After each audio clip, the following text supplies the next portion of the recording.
клип көрүп, ыр угуп чардап калдык. Куран хадис окусак чарчап калдык.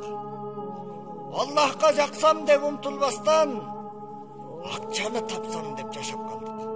Базарга жүгүрүп шашып калдык. Бир күн бою алып же сатып калдык.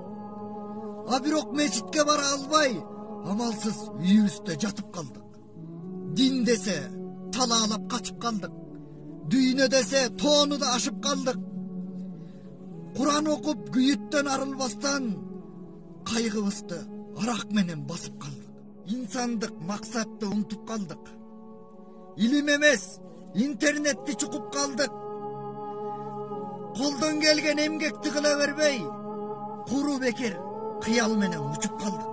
Жакшыларды жала жаап жайлап калдык.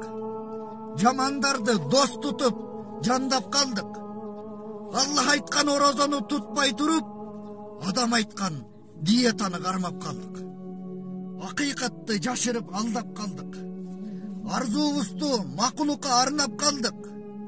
Шариаттын түз жолун таштап коюп, шайтандын кыйшык жолун тандап калдык. Бий болсок, милдетти сезбей калдык. Бай болсок, зекетти бербей калдык.